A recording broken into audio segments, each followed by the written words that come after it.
Hey everybody, here we are a day late, and to be honest, we're probably going to be on a less regular schedule over the next couple of months at least, as I'm in the process of moving up the freeway up to Seattle, so things are kind of in a state of flux right now, but we're going to do our best to stick to every couple of weeks, but it might not always happen. But today we're just doing a general talk about podcast editing. We've got a few things to talk about. Zoom has a new P4 product variant, version 2 of the P4. Let's just go with that. We're going to talk about Descript and their new pricing, and also the issue with relying on cloud-based services for our most important work that we do for clients. Before we get into all of that, let's go ahead and introduce you to Matt if you don't already know him. Of course you know me. You've been here for weeks already, and you're very familiar with our live streams. But anyway, I'm Matthew Bliss, I guess owner-founder of mbpod.com, podcast producer and editor extraordinaire, loves talking to and berating the internet about its podcast opinions, and loving the way that they're changing the versioning of products still. It's almost like they didn't learn from Microsoft and the Xbox, which of course was the Xbox and then the Xbox 360 and then the Xbox Series X and then the Xbox Series S. And of course, all of that made absolute sense. And yeah, there's a few interesting things happening in podcasting at the moment. And one of the biggest ones that we're probably going to have most of this discussion about is going to be Descript's major changes, which I think are very interesting. And in particular, I think it's really bringing to a head the idea of, well, actually, I should ask first, Jesse, how do you feel about expletives on the stream? Can I swear? You're currently muted, my friend. Go for it. Inshittification. It's happening, people. 2025 is the year of the company seeking surging stock prices among surge pricing for consumers. We advise it to ease the load on a freelancer, but big companies tend to do that as well. Less customers paying the same amount of money. It's much less support and upkeep, but it looks like that's what Descript has really tackled. And so, yeah, I'd be keen to talk about that with you. But where would you like to start, Jesse? Let's start with the Zoom P4, and we've got the website set up so we can take a look at that. If I can figure out where that is. Very good. Okay, so here we are. Let me find the website on my computer. To me, just looking at it, it looks a lot better than the first version. I'm not sure why, like you were talking about, the whole naming. Why not just call it PodTrak P4 Mark II? Where do you go after P4 Next? I mean, you kind of P4 paint Next yourself. Max. You take Apple's cues. But when you do weird naming like this, it forces you into this weird place where you just have these really obscure names, and it doesn't help anything. But let's take a look at what the P4 Next is. At its core, it's still the same thing as the P4. 4 microphones, 4 headphones, 4 podcasters. About the same price point, I think. Not available yet. It's available for pre-order. Okay, so has AI noise reduction, tone shaping, and voice compression, making broadcast quality podcasting easier than ever. And this is where I hate marketing speak. AI noise reduction is not going to make something broadcast quality. And let's talk about the AI. Let's talk about our thoughts on real-time AI noise reduction, because that's what this is using. In my experience, I have not heard a single AI, like real-time AI noise reduction algorithm that sounds remotely good compared to what we have available to us during post-production. What have you seen, heard? Honestly, not a lot, but I have the same sentiment as you that, really, realistically for me, I think if something is going to do a good job with AI work, then you need to have the resources to support it. And it will take more resources to do a good job than it will to do a bad job. So for streaming, AI-based resource-heavy processing is going to have an ongoing impact, which is where you hear people putting AI-based VSTs in their OBS instance and wondering why there's a 300 to 400 millisecond lag between their video and their audio. And you're like, you have to offset the video to make that work. It's the resources bit that hits hard. So if they could do a good job, then I think for me, the main thing they should be bragging about here is hardware-based good AI processing, reducing lag in your stream, or for whatever purpose they're talking about. Because they can't just say AI and presume good comes with that. I think that's a really bad... I don't think they're reading the room if they presume that will be what the marketing says to the populace. It feels like every company has to cram AI into their product in one way or another.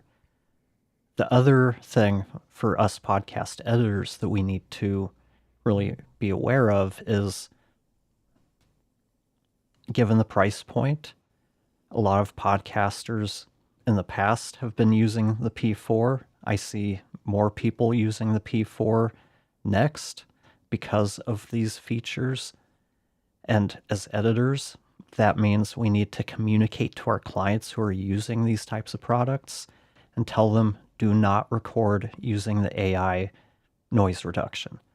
Because if we don't, we're going to start getting a lot of audio from our clients that have that AI noise reduction baked in. And this goes across the board. We should always be talking to our clients to find out what they're using, because a lot of people install apps, Crisp.ai, stuff like that to make their Zoom calls sound better, and then they start recording.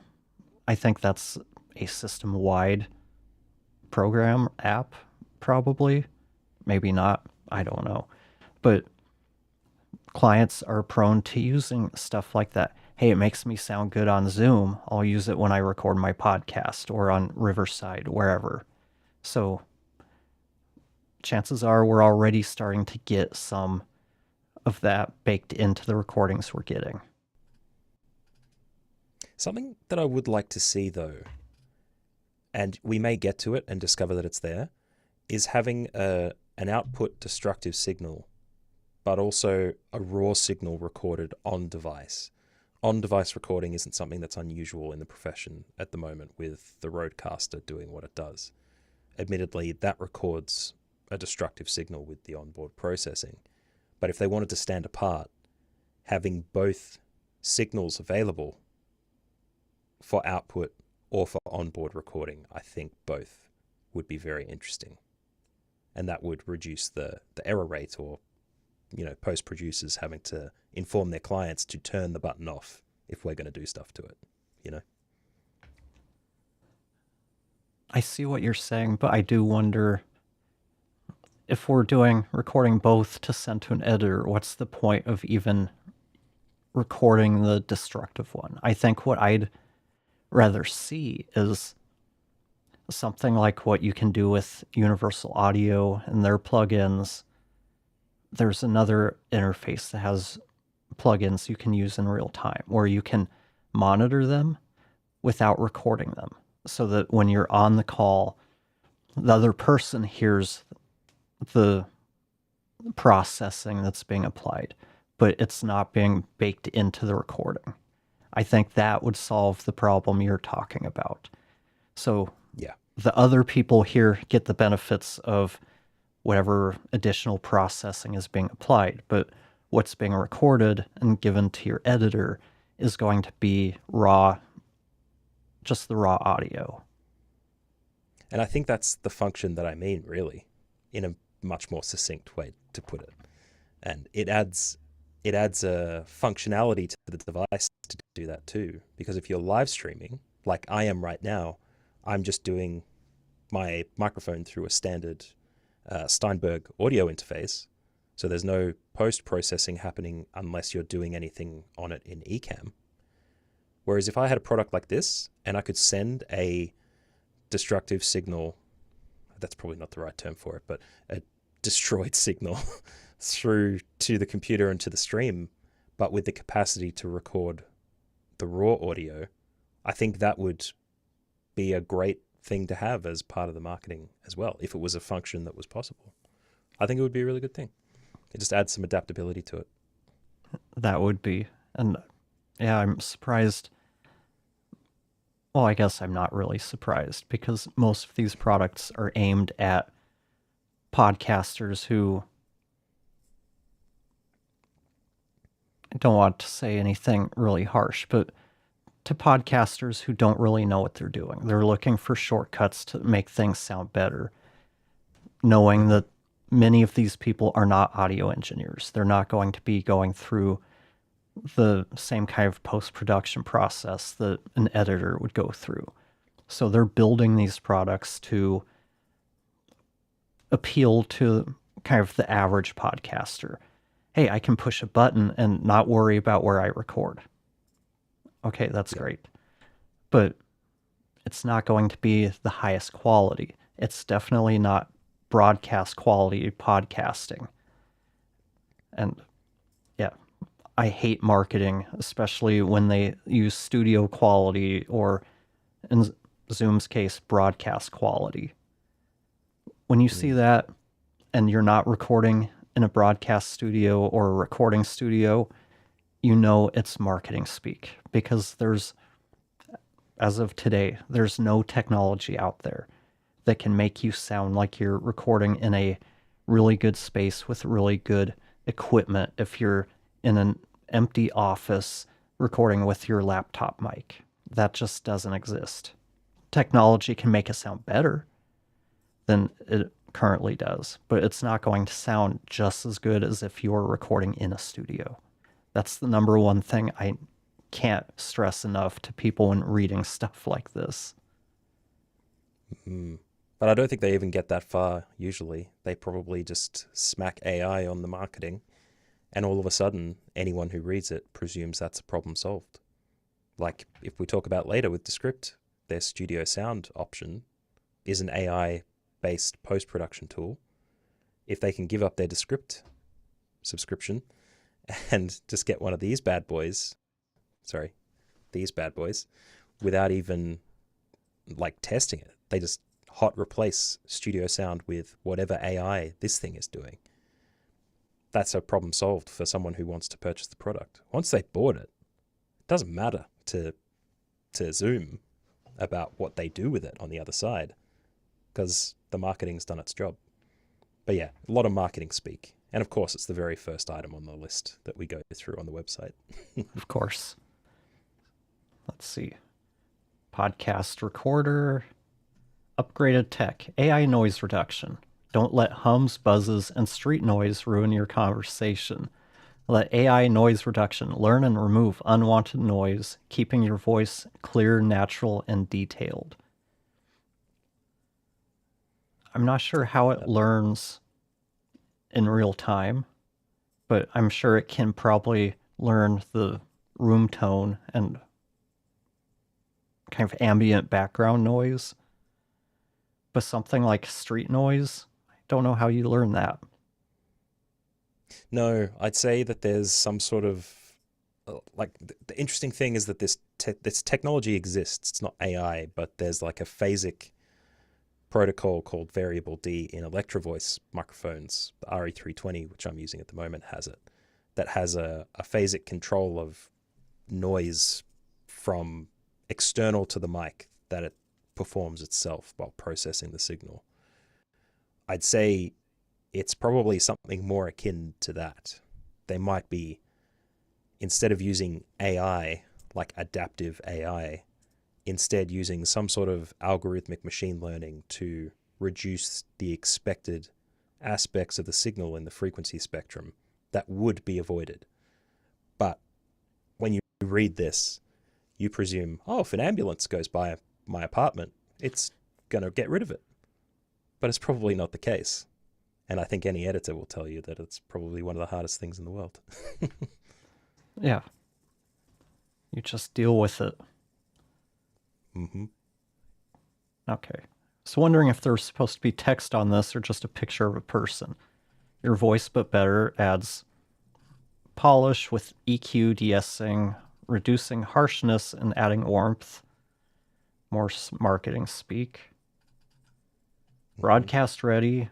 Got compression. Built for every microphone. It has some microphones need more power. Blah, blah, blah. 70 dB of gain. I have to wonder if it's similar to all of the other Zoom devices I've worked with, where once you start getting into that higher end of the gain range, if it's noisy. But that's okay, because with AI noise reduction, you can get rid of buzzing in your signal. Maybe that's why they added it in. Maybe. Okay, it's battery powered, AC or USB. Bring in 2 remote guests versus via USB or Bluetooth or TRRS input. Use the remaining 3 mic inputs for a 5-person podcast. Has built-in mix minus, independent headphone monitoring. You have a screen, transport controls, easy mixing, headphone control, mute. Podcasting with video. I wonder if they fixed the biggest issue I had with the P4, which is for some reason Zoom decided to cripple it at 16-bit 44.1K, which is what, 2002 spec? There we have it. 48K 24-bit recording. Even though a lot of Zoom's newer devices have been 32-bit recording. This is another sign of Zoom building products to a price point.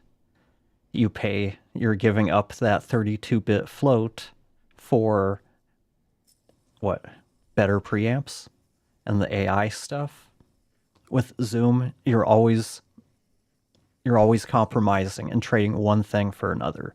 If you get this one new feature, you're losing something else that might be in their other products. That's just the way it is with Zoom. They build to a price point. That's it. They don't build something to make it as good as possible and then price it. They're like, what features can we put into this at $179? Mm-hmm. I have nothing to add to that, except that I'm dumbfounded that a Shenzhen-sponsored factory-built product would have compromises. We've never heard of that kind of compromise in a product before. Sorry, I don't want to accuse anybody of anything. It's ready for mobile video. Connect the P4 to your phone and record pro-quality audio onto your phone's video. That's an odd sentence. No editing required. Ready for live streaming. Your live streams sound every bit as good as your recordings. Shouldn't that always be the case? I'm just kind of baffled by that one, other than, well, let's throw something out there for live streamers. 4 sound pads. Just remember, thinking about marketing speak, like we are so far down, we're over 3/4 of the way down the page. If people are going this far, they're looking for a reason that tips them over the edge to purchase the product. And if one of those things is, don't worry, we've got your live streams covered. It's the same as it was half a page ago. Maybe that's what it needs. perhaps. It's also a USB audio interface. And then we go into recording formats. You can record to the card. Voice guidance lets you navigate menus and controls with audio descriptions.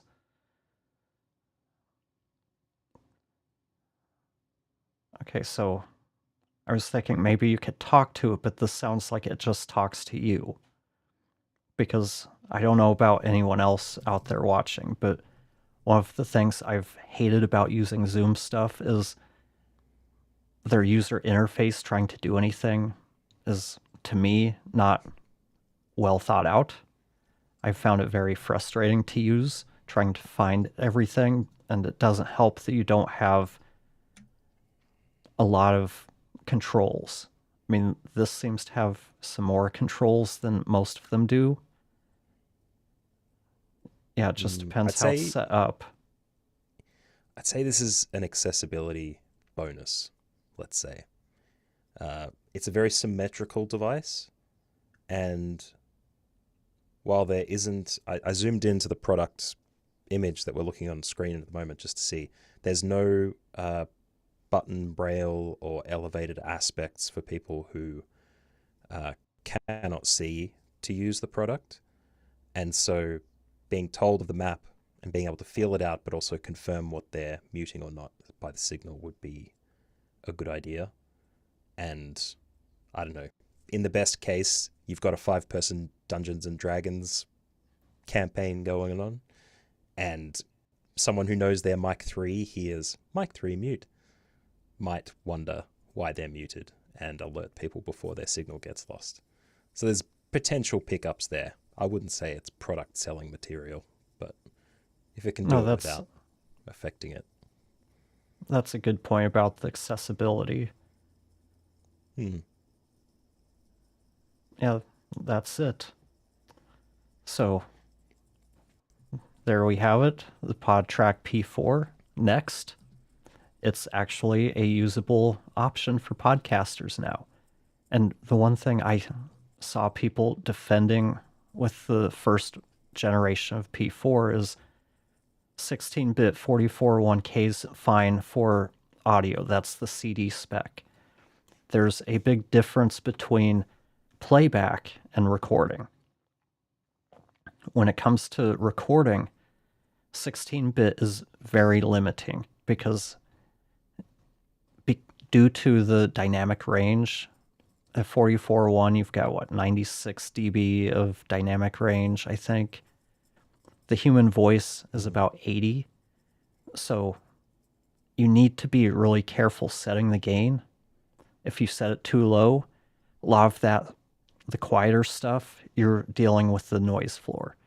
If someone starts getting loud, laughing, talking really loudly in an animated way, you might be clipping if you set things too high. That was one of the biggest things we struggled with in the early 2000s with recording, because you just don't have enough headroom to be able to set the levels where you want them. 24-bit solved that.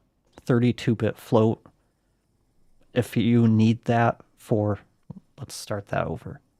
The only time you should really need 32-bit float recording for dialogue is if you're out in the field and you're kind of a one-person show, setting people up, setting up lav mics, recording on the fly where you don't have time to double check things, and it's easier to just fly without having to worry about gain settings.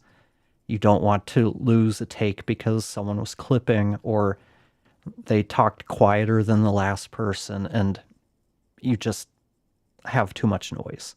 32-bit float really helps with that, but that's the only time where it's really necessary for dialogue. Sorry, I'm just having a quick look at the specs page to see if there's anything in particular that stands out that maybe their marketing page didn't necessarily tell us. I'm not sure if it has onboard battery or whether it requires a different kind of inserted battery. I assume there's a battery included. It's got to be auto charging. But it seems like at a maximum with lithium batteries, you get 8.5 hours or whatever they would have recorded. So between like 4 to 8 hours, I'd say, would be the main recording time for it. You're absolutely right about the bit rate and that limitation being part of it. Bit depth, 24-bit, I can confirm on the specs page. Sorry, I know it's a bit difficult with me looking at a different page than people can see on screen. I did notice that they listed the effects, and the detail that we get on the specs page for those is tone, comp, and AI noise reduction. So just confirming that they are all what they are without knowing what they are. But yeah. Can you see this being a product that people would purchase as an audio interface to connect to their computer all the time? Or can you see the field recorders being the people who would prefer to purchase this product? I really don't see either, because anyone who's used a Zoom device as a recorder and an interface, you can only use one or the other. I mean, this one might be different, but with at least the H series recorders, you would have to go in and manually switch between USB or interface mode and recorder mode. That alone would push me away from recommending it to anybody looking for a straight up audio interface. Just, you want something that works however you want. Like with the Rodecaster, you connect it, you can use it as an interface, you can use it as a recorder. You don't have to go into the menus and switch between modes. It just works however you need it to work. For field recorders, there are better options. But if you're talking about podcasters who record in the field, yeah, this would be a really good kind of grab and go travel setup.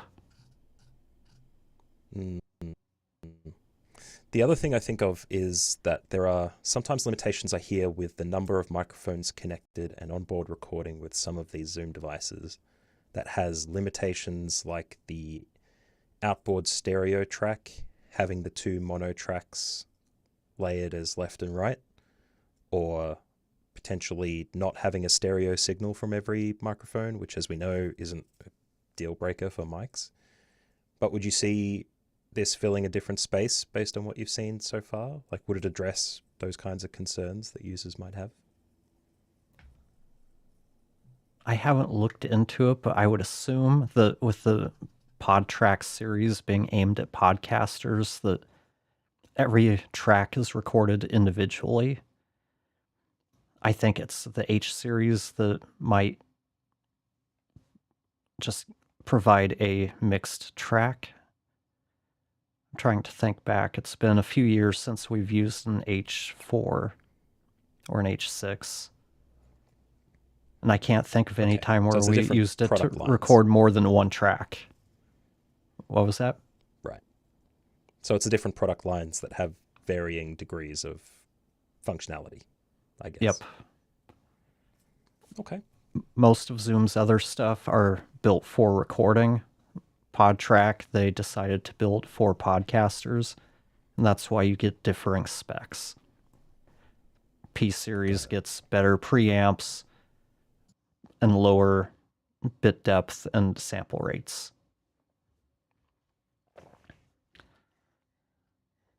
Cool. But let's move on to Descript. So here is Descript's new pricing. They have gone from, it used to be where you got charged for each transcription minute. So you could upload a bunch of audio. Descript allows you to do screen recordings, kind of like Loom, recording courses, stuff like that. And sometimes you would record stuff where you didn't need it transcribed. You were just using it to record and edit. Or what's another use case?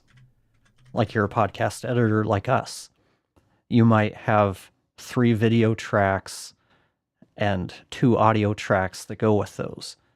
So you probably only need the 2 audio tracks transcribed. So you've got 5, let's say this is an hour-long episode.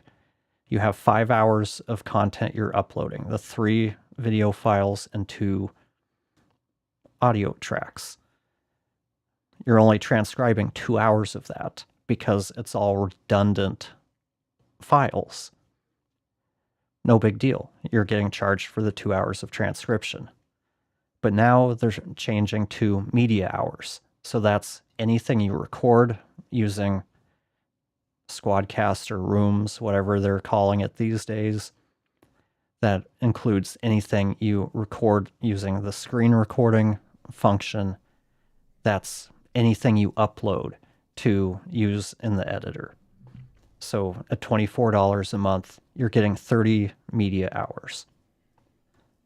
So for that podcast editor who does a video podcast where you've got the 5 hours of tracks, that's using 1/6 of your media hours for one episode. Even though it's all redundant content, you're now being charged for every minute of audio you and video you upload. Thoughts on that? Abhorrent. But I'll point you back to Inshittification that I mentioned earlier. Just to clarify, though, and you probably said this already, but I want to clarify it just to make sure that anyone listening or watching this understands the media hours component of this. If you have a 1 hour long podcast with 4 participants, that is 4 media hours. Correct? Yes, and that's if it's audio only. If you've got video, that would be 8 hours. Wow. So a video for each participant and audio for each participant. That's phenomenal. My thoughts immediately go to local solutions that do mixing to try and make the media tracks more efficient. So let's say that you previously did a 4-person podcast, 4 people for the entire episode for an hour. You recorded in Squadcast, put it together in Descript. What you might be doing to leverage the functionality that you want is setting up your OBS interface to record a 4-person stream in 4 quadrants, if that's all you have, and then taking that video, the mixed audio afterwards, and that is 2 hours for your single hour of recording. Still abhorrent, but that might be the efficiencies people start to have to look for in order to continue to use Descript. So my big question, having not been a Descript user, more so a Descript avoider, with a few of my clients recording in Squadcast and me taking it off project, but utilizing Descript's functionality to generate the transcript and some clips and stuff. Would you say that the remaining functionality, if you can eliminate the media hours problem to a large degree, is still good enough? Or is having the separate media files the thing that allows you to leverage most of what Descript gives you? I think it's a little bit of both. I think the biggest thing with trying to do something like recording the 4-person podcast in 4 quadrants is if you want to use one of those videos in isolation, you're now having to upscale it, which Descript probably doesn't do very well at.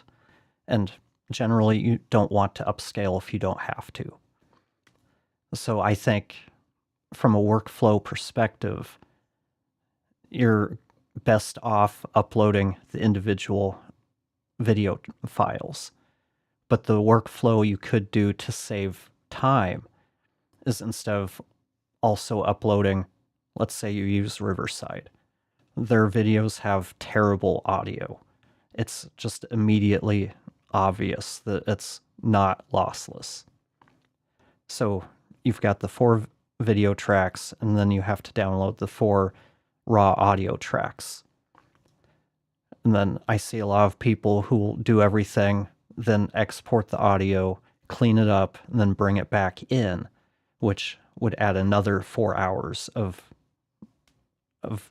media hours. So the best way around that is do all of your cleanup and mixing beforehand.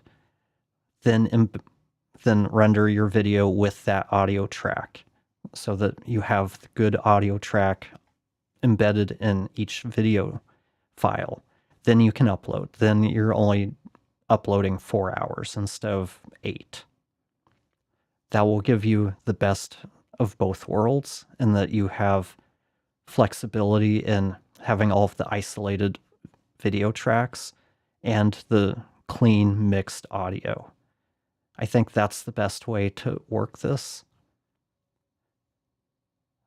The other thing is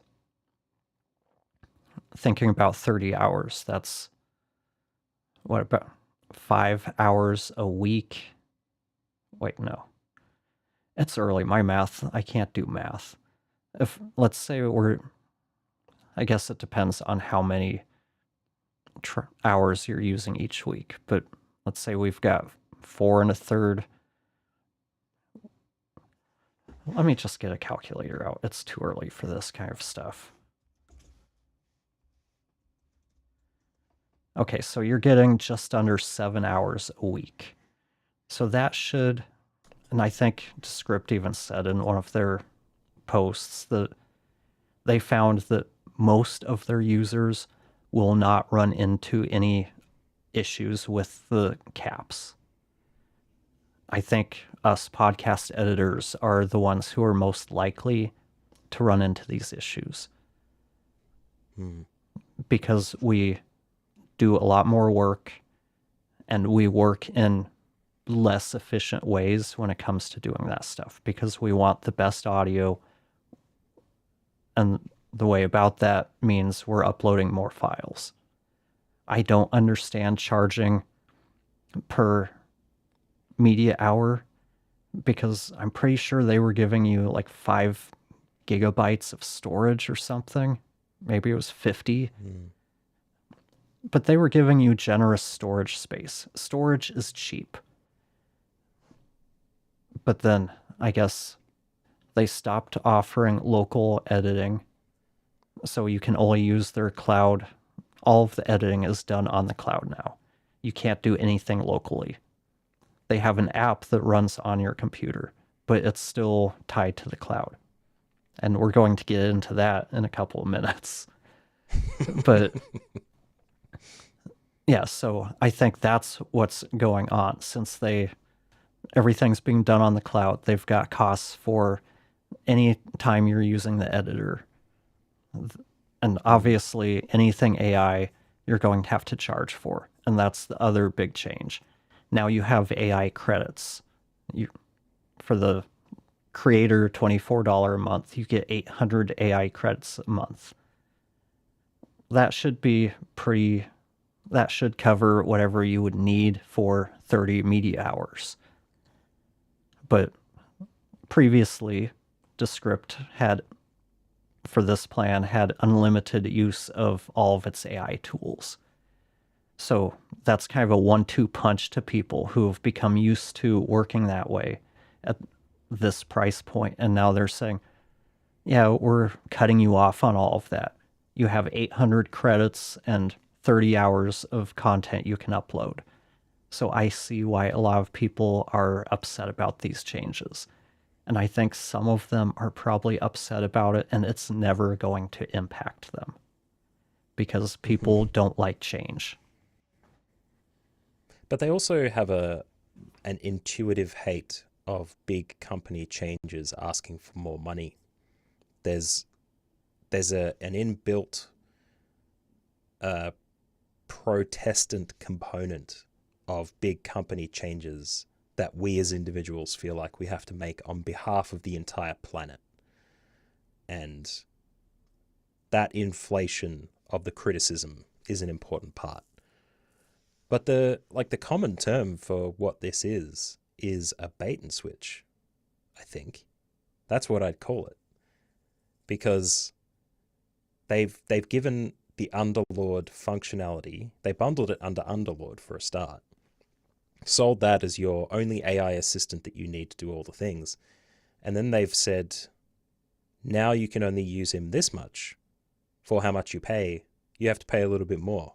But thank you so much for training the material and giving us feedback for the last year or so. It's been great. And that's not uncommon with AI-based functionality.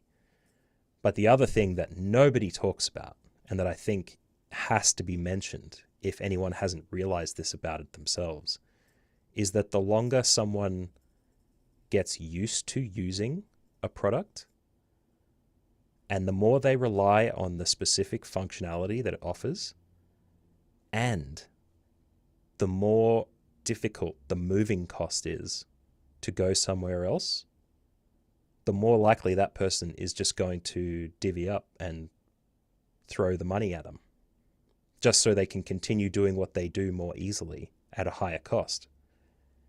And I'd say there's a calculation for the attrition rate of users based on this, which we could probably seek a study or some stats on based on Bending Spoons buying StreamYard a couple of years ago. The idea that they inflate their plans by 3 times, I think, and their rate of attrition wasn't enough that StreamYard is now no longer in service. There are still people who continue to use it despite the extra cost.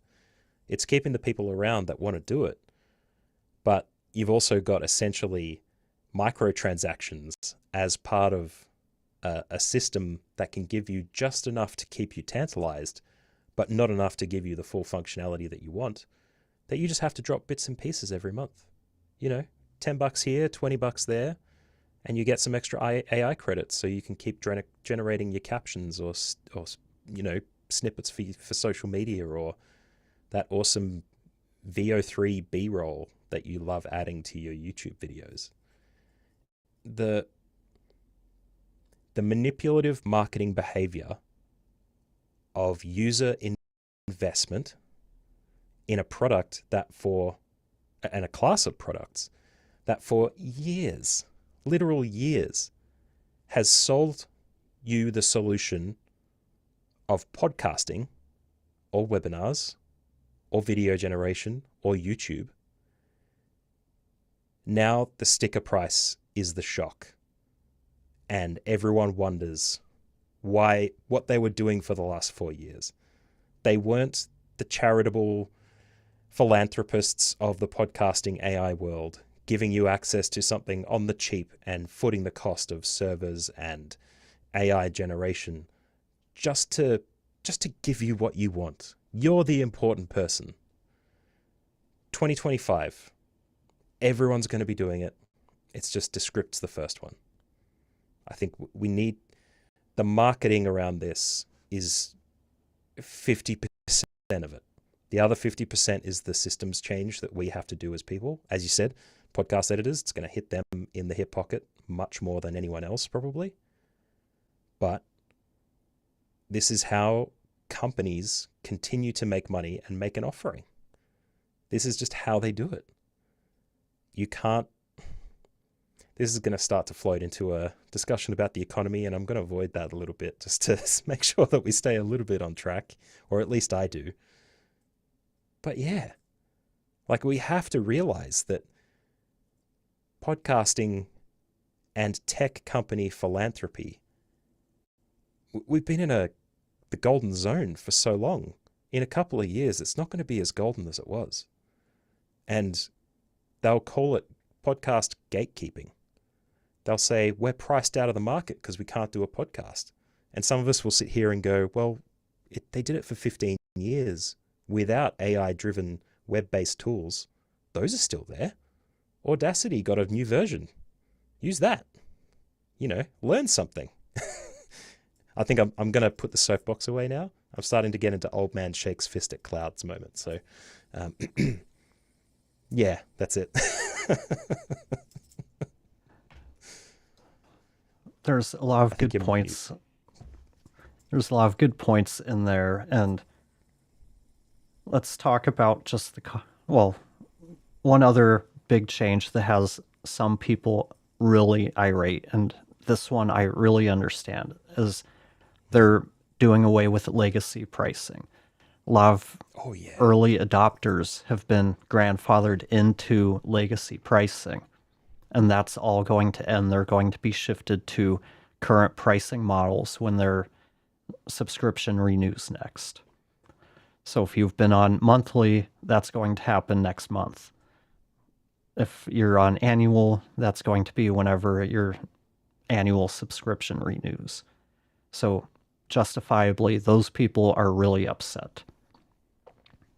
You mentioned alternatives. People are looking for alternatives, and the only one that really competes, if you're looking for kind of an easy to use editor for podcasts that's cloud based, that offers, well, I guess cloud based doesn't really matter, but offers AI help with all of the things that Descript users and Riverside users are looking for, is Riverside. And given that Descript has decided to make these changes, to me that indicates that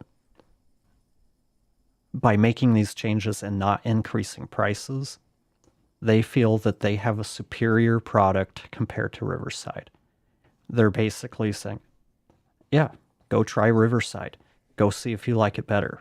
We're confident that our product is better and you're going to stick with us through this. That's what I take from this, because they're not doing the bending spoons thing of coming in and just jacking the price up double, triple what you were paying, saying, well, if you like our product enough, for every one person that stays, we can afford to lose 2 or 3 users. They're not doing this. They're keeping the prices where they have been. They're just changing how they measure your usage.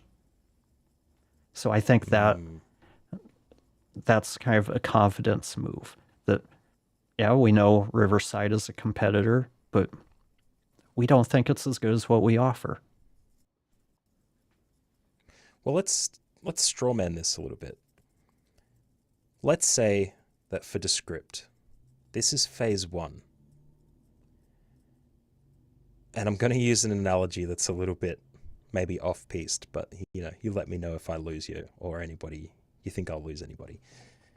When you undertake caloric restriction in order to lose weight, a lot of the common advice with that caloric restriction is to gradually ease back how much less you eat, how many fewer calories you eat. Part of the reason for this is that if you're on a 3,500 calorie diet, tons of fat, highly processed foods, and you suddenly rocket all the way down to 1,800 calories, vegetable soups, nice meat, all that good stuff, you're going to start losing weight. But you're going to hit what they call a plateau. You're going to hit a point where you can't lose weight anymore based on the exercise you're doing and the current diet you have. But if you take your calories too low, you've got nowhere else to go. You just have to keep removing calories, or you have to increase your exercise expenditure to make up for the calories you would otherwise lose. And the general advice is taking away calories to manage your diet is far more effective than replacing it with exercise. Like 2 hours on the treadmill at a slow inclined pace might be 800 calories, but you can save yourself 2 hours work by consuming 800 less calories or 600 less calories per day. Anyway, where this analogy lines up is that Descript is in phase 1.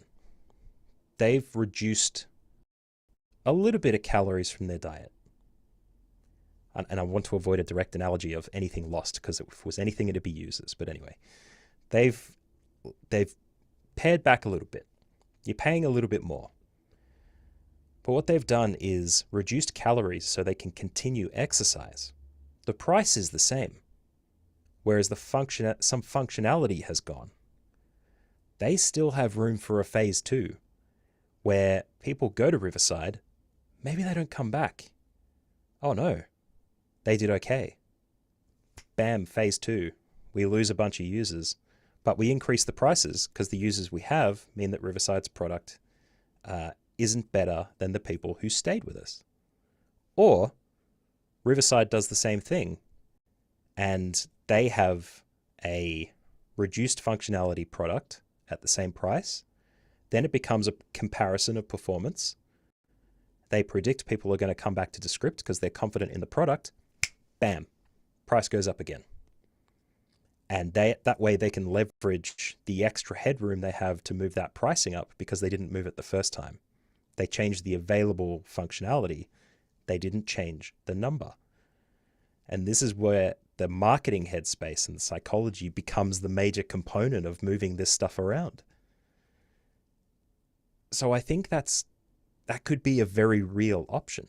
But you are absolutely right. Like if you're thinking big names, you're not thinking Podcastle, you're not thinking Boomcaster, you're thinking Riverside or Descript. So I think it's Riverside's next move to see what's going to happen. But we've already seen users out there talking on the forums and stuff about scope creep back, where some functions have slowly been disappearing or being added into their accounts, either without them knowing or it not being communicated with a bunch of grandfathered accounts that still have the same old functionality. Who knows what's going to change in that space? Do they need to? Is anything going to significantly change? And if Descript sets the standard, what's Riverside going to do knowing that it becomes the standard?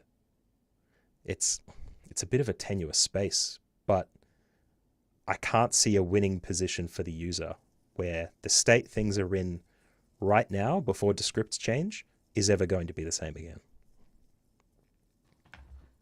Yeah, it'll be interesting to see what happens because, like you said, basically Descript and Riverside, those are the two main players in this fight. The others, they have some people that use them, but most people have never heard of them. Let's be honest.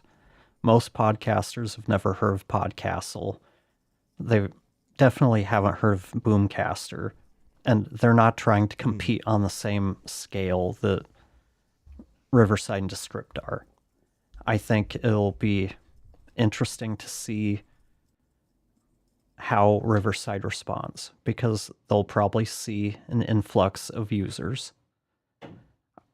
Are they going to look at it and learn from Descript and say, well, let's not cap uploads?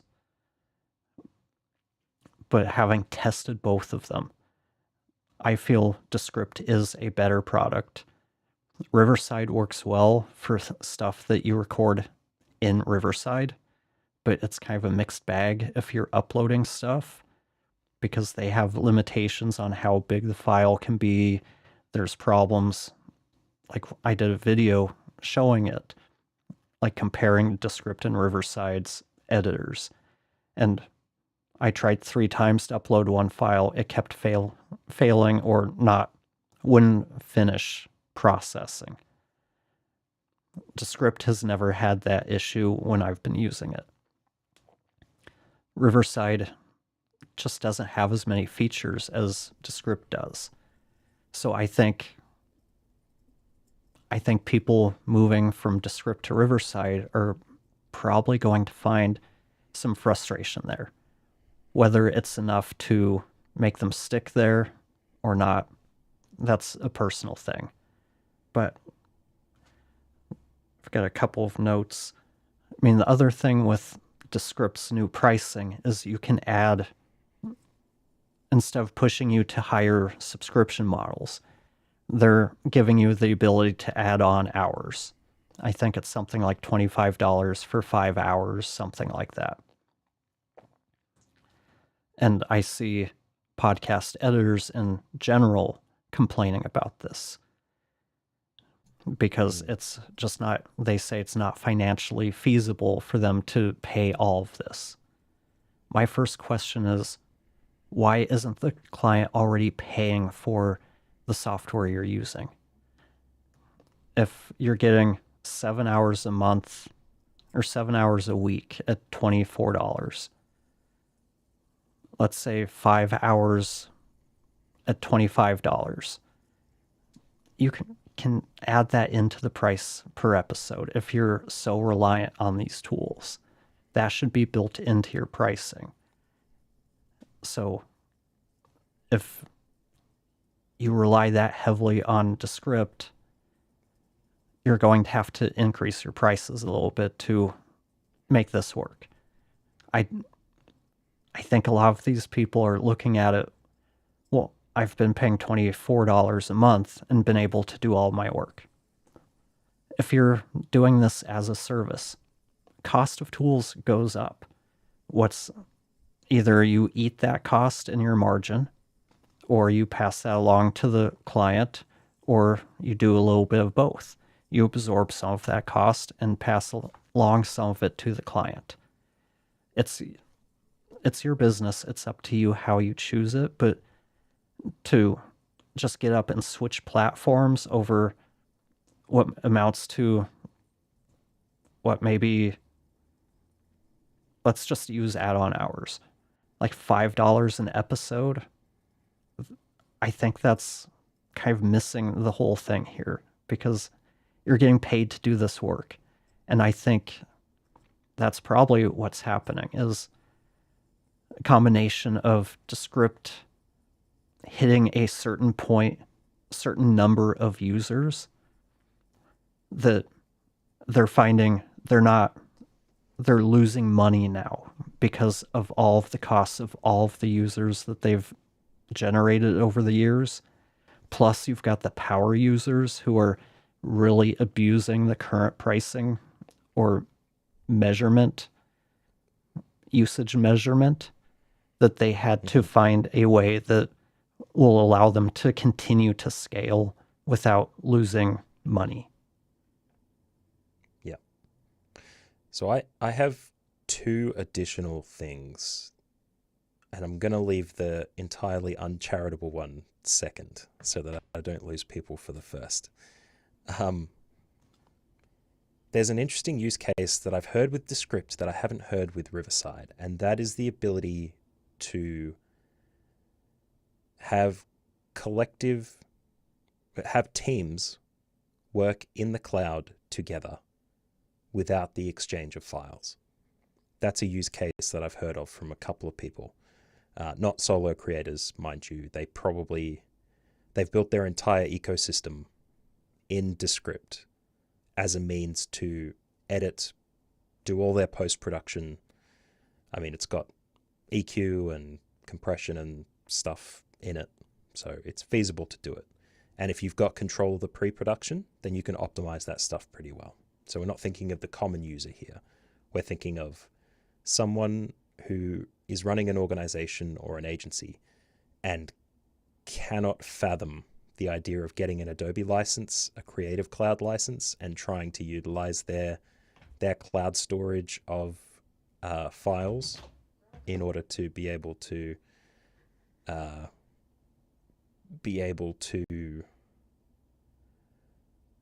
share progress between team members easily. So for context, for anyone who hasn't been part of a team sharing files around, particularly for editors, this is a bit of a thing. The biggest part, the biggest weight moving part of that is gathering a project, exporting it, preserving your place, and passing it to another team member if one goes on holiday or if one gets sick. You want to have a really easy way to do this.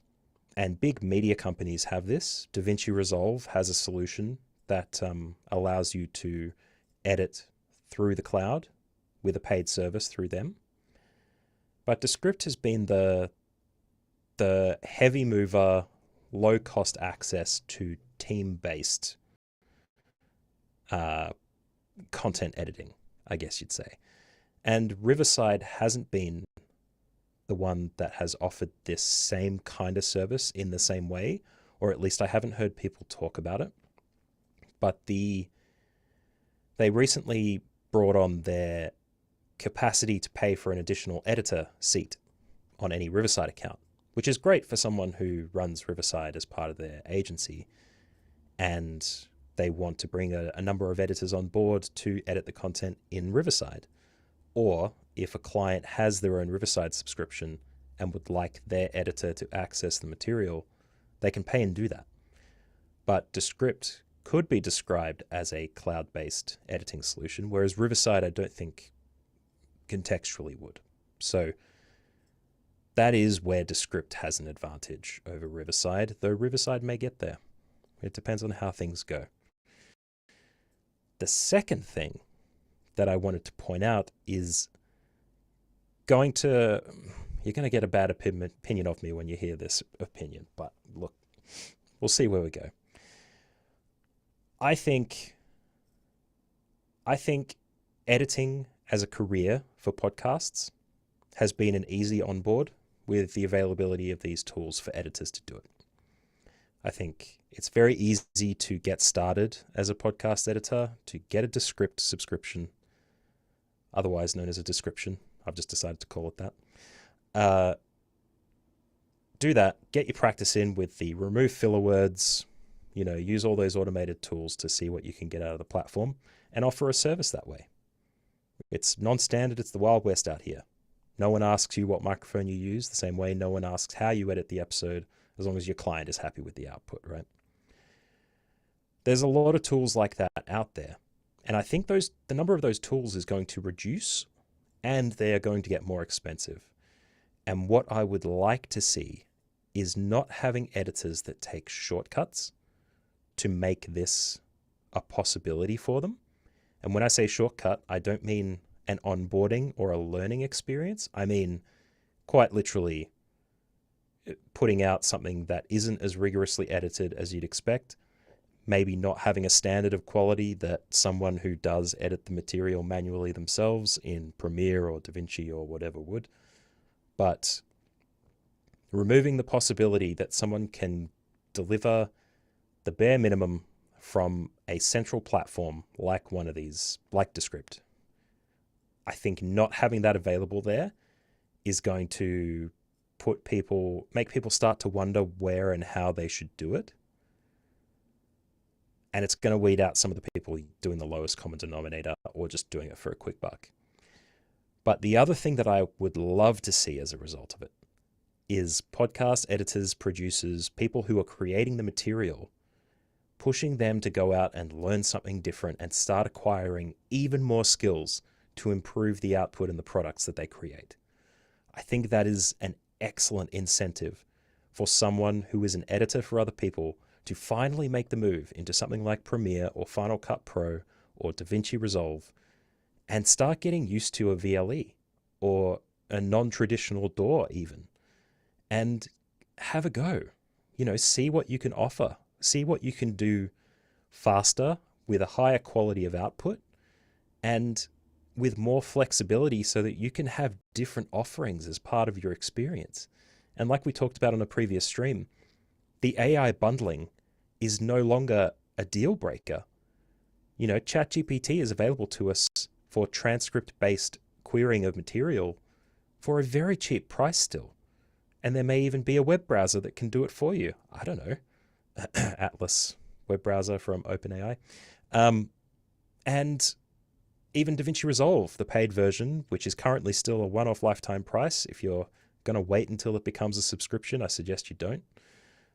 That has inbuilt AI tools now that could rival or supersede the need to have these web-based tools. Largely, it becomes an issue of computer performance at that point, and whether you can afford to have a computer that with a GPU and a CPU and setup that can push these machines to the point where you can create that high quality output. So realistically, what I want to see is an uplift in the editing community who offer their services to edit for others. For as long as we're doing it as humans, it's entirely possible that that's not going to be on the landscape in the next 5 years. But for the ones that are still in it and that talk about the craft of editing, you can't outsource this to AI. You can't do it. And then they go home and edit people's episodes with Descript. I want to see those people learning even more about video editing, expanding into locally based flexible content creation. Let's see Casey Farris suddenly get an onslaught of podcast editors and enable them to be able to learn a new skill, motion animation in Premiere, in DaVinci. All that stuff can massively improve your output. But anyway, I've been gasbagging about this for so long. I didn't realize there was as much material in that box as I thought I had. And I know you had to dash off there, but how much do you agree or disagree with what you could catch there? I missed the critical part of that, but I think I can piece it together. See how you go. I'll fill you in if you need it. Okay, so what I think is DaVinci is starting to get to a place that's not that far different from what Descript and Riverside do in terms of editing. You've got text-based editing. I don't know if it's in beta or been fully released, but I know they're rolling in auto camera switching, which is the whole reason I've been looking into Descript, just because that is something that will save me time. I don't think they have like the AI powered clip creation.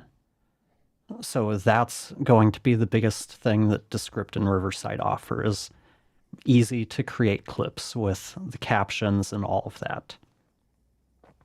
I'm not sure what's available in DaVinci's free version versus the paid version, but I wouldn't worry about DaVinci ever going to a monthly subscription.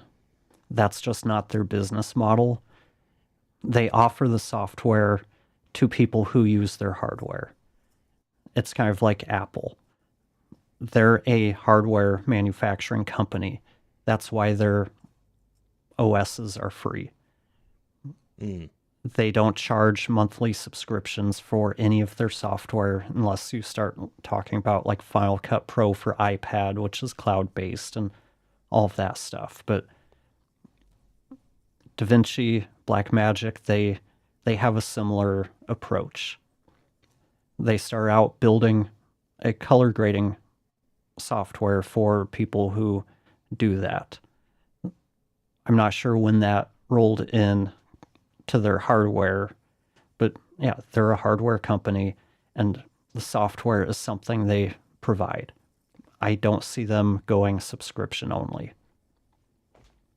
Sure. But I think the point you were making is that if you're truly an editor, you should be learning how to use real tools for your work. Being able to use a nonlinear editor should be something you know how to do, just like you should know how to use a DAW. Because the truth is, that's the way you're going to be able to produce the best quality. Not really best quality. It gives you, those tools give you the most flexibility and control over the final output.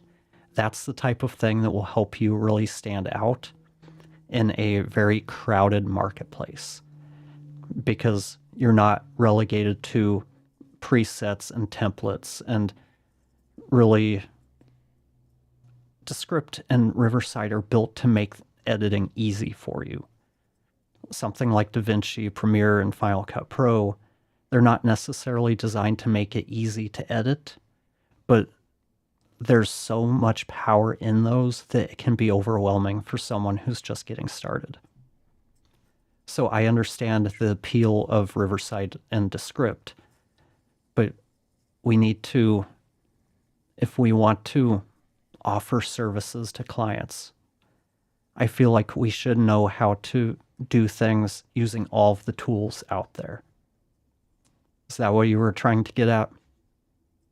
Yes, with one caveat, that you said that editors should know how to use real tools.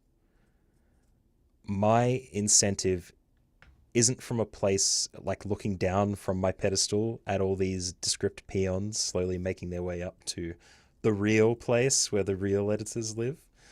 More so, that I would be very keen to see editors look into a new space and realize that there is something out there that offers a lot of flexibility, a lot of ways to learn how to approach your content flow differently. Because what is Descript and Riverside but a stepping stone into a better way, more effective way to edit? Like it's your training wheels. But if you can't fit in the bike lane with your training wheels on, it doesn't make sense. The analogy that immediately came to my mind as you were explaining it there is that when you're with Descript and Riverside, you're shopping at the Metropolitan 7-Eleven, and they offer like really nice vegetable soups that are ready made. You know, they've got the sandwiches made and stuff. You can buy a meal from there that's ready for you. It's done for you. But you can't choose and customize your experience. Instead, you go to a bigger supermarket. Yes, you have to buy, you know, the lettuce and the cheese and the ham and the bread, and it costs a little bit more, time or money, whatever it is, and you have to go home and you have to make it.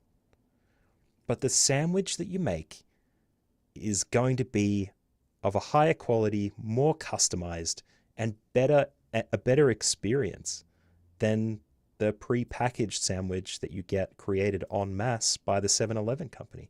And look, it's 7-Eleven, if you want to sponsor these live streams, I will retract that statement and we'll replace it with someone else. Nothing against 7-Eleven, but like doing it express with whatever's off the minimal shelf, it doesn't expand what you understand the most. And the thing that from me saying something like that, or for any of us saying something like that, is that someone automatically thinks, well, I'm not good enough. The truth is, you definitely are. And you don't know how much you're aware of conceptually from having taken some of these shortcuts to get to where you are, and how far understanding those concepts and building on them can take you. Because for what I do as an editor, I've done podcast editing, I've done video editing, I've made homepage videos, I've cut videos with B-roll. There's really not much of a limit with the content you can do. We've got Jesse here, podcast editor, also great at using the camera, does YouTube videos. There's a lot of spaces you can get into, and there's no limit with what you can learn with how it all works. And all of a sudden, a new world opens up to you with how your craft can be informed by it. And what I think will be separating the editor class is those who do it for quick money, because podcasts need to be just 70% good. And if I'm matching my overheads to my output and I can charge this much, then it makes sense. 50% profit, perfect. I'll just do all right. And the other half of the class the other half, I don't know, whatever we're doing with my hands. If you're listening to this, think about two different piles of people. The other pile being those who look at what they do and find themselves in Facebook groups and Reddit threads asking for functionality that they want, and not realizing that if they just move to a more flexible platform, that they could achieve that if they wanted. And they could even expand on it and build on it. So I think it'll create a unique learning opportunity. It'll also push an editor class to uplift, and it will push others out. Completely ignoring the agentic AI editing space we're starting to get into. I think that opportunity for learning is really important for those that do it for enjoyment and for a job. So that's the only extremely long caveat I'd add to how you described it. Otherwise, spot on. Yeah. Well, I need to start wrapping this up. Just a couple of thoughts before we end. And when I said real tools, I didn't mean that as any sort of a judgment. And I see that as something that works both ways, because a lot of professional editors don't look at Descript as a real tool either. Riverside, I can't quite call it a real tool yet. I don't think it's gotten to the point where it can be looked at as a true powerful tool. It's getting there, but there's still a lot of missing features, and it still feels a little rough around the edges. That's like my personal experience. It's like the plastic spoons that you get with ice cream tubs. You know, the little ones that you buy on the beach and you can like scoop the ice cream. But if you take that spoon home and try to use it for soup or yogurt, it doesn't do the same stuff that it does with ice cream. Yeah. It's kind of like that. Yep. But for my use, I'm not going to use Descript to do all of my editing, but there are things it does that I can't do in Final Cut Pro.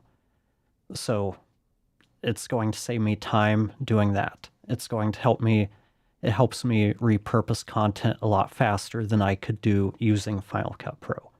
So it's a very powerful tool. Same with Riverside, despite what I was just saying.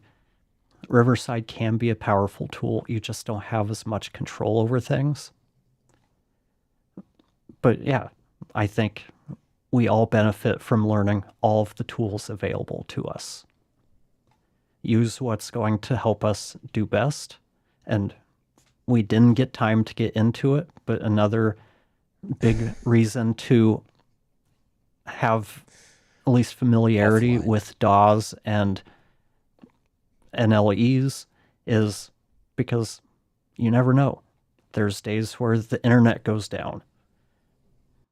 Your ISP has an outage, or AWS has an outage, and you can't connect to the app that you're using to edit. There were a lot of people who were really frustrated and mad and couldn't work, whatever it was, Monday, because of the AWS outage. So that's another reason why it's really helpful to know how to use other tools, so you have at least a backup plan if you have work that you need to get out today and the tools you have aren't available. Yep. And use that as a baseline check for your technological privilege.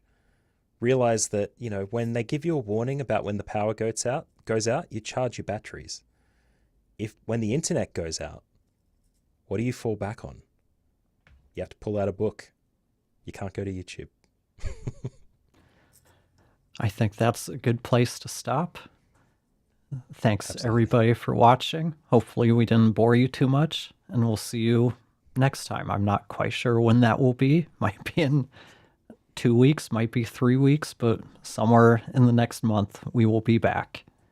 Talk to you later. Subscribe, hit that bell, turn off restrictions. I think that's the extra YouTube thing they're saying now. So something like that. Yep. See you next time. See you, everybody.